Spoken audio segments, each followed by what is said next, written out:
Hello there, it's Rick and Sue from Perth, Western Australia with our new Zeekr 7X, which we've had for a month now.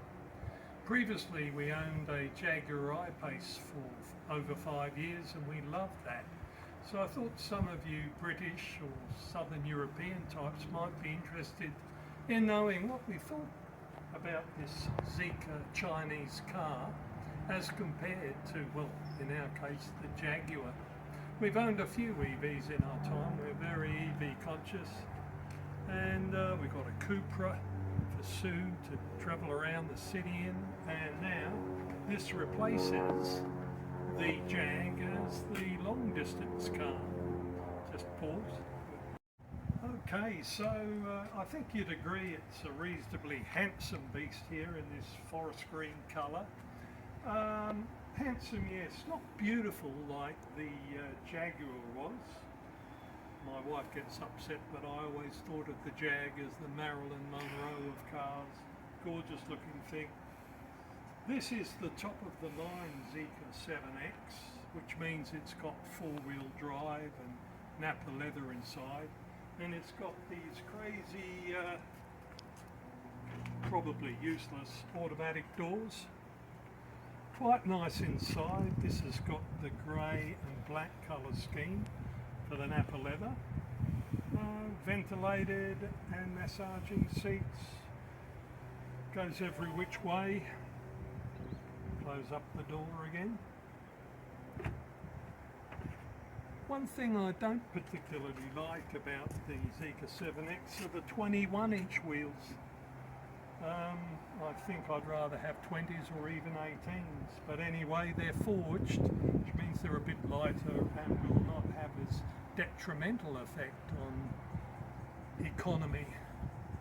Having said that, this car does give us better economy than the Jag. The Jag used to average about 22-23 kilowatt hours per 100 k's. This is getting us under 100, so even though it is a faster, more powerful car than the Jag, even though both of them have a ridiculous amount of power, this has got more, and motors front and back like the Jag, air suspension like the Jag. It really is a comparable car in most ways except one. This Zeekr 7X in Australia cost me $80,000 on the road. A new I-Pace, which were available about 6 months ago, would have been twice as much. So the Japanese product, basically half the price. My wife is waving no. Chinese. The Chinese product is half the price. They're all Asian, so are we. It's got a good boot. Beg your pardon, it's got a good back seat. Something that the Jag didn't have is rear seats that will recline, but we never get in the back, so that's no big shake for Except us. last night. Oh, we did last night, when we had friends with us. Good sized boot, but like all EVs, no spare.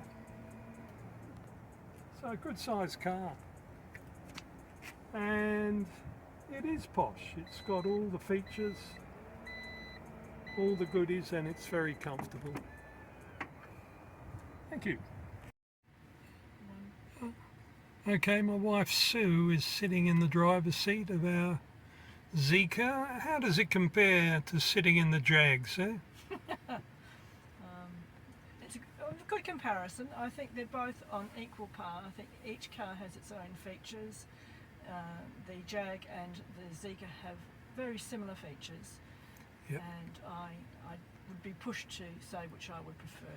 Now I do have to point out to you, Sue, that this car, the Zeekr, does have something in the seats that the Jag didn't. Ah, yes. What's that? It has massaging seats. And It when you're on a long journey, does. it's very, I've tried it and it's very nice. I Yep. would like that very much. Yeah. But anyway, let's look at the inside of this car.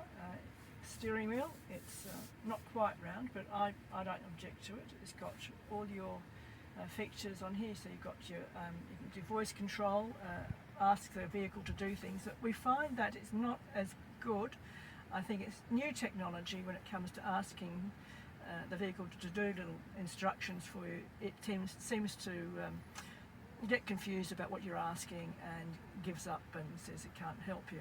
So I think it's such new technology, it's probably something that the car manufacturers will work on and ultimately come up with. Can be improved. Can be improved. There's heaps of room for improvement.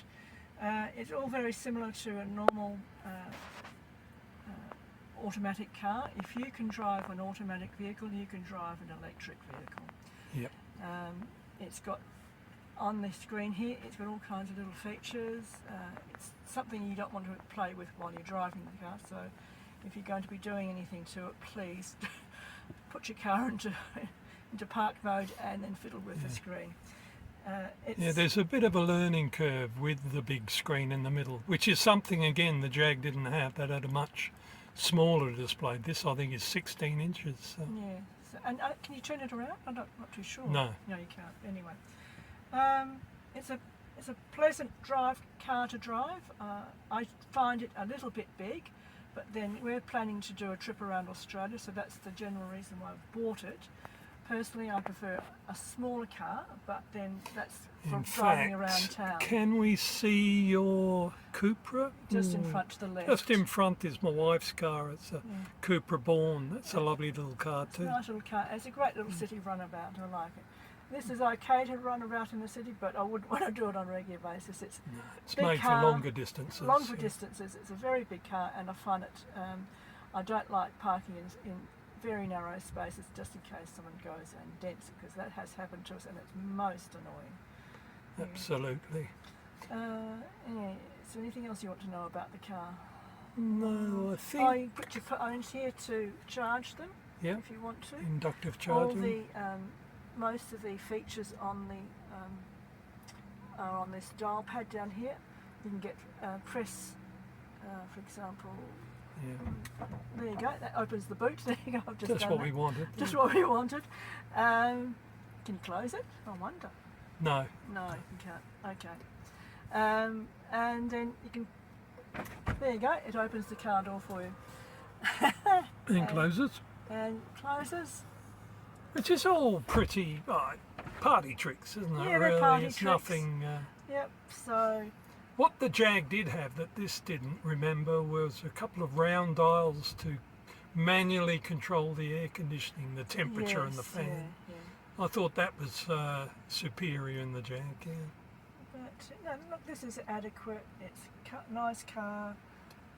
It's got nice features. It'll be great on a long drive. What more can I say, really? Well, I'll ask you the big question then, Sue. Is this car posh enough to be an alternative to the Europeans? Absolutely.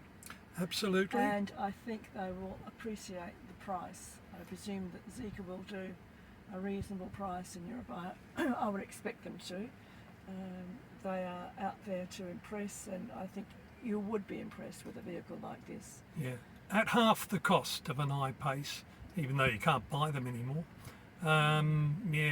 It's really a no-brainer from a purchaser's point of view.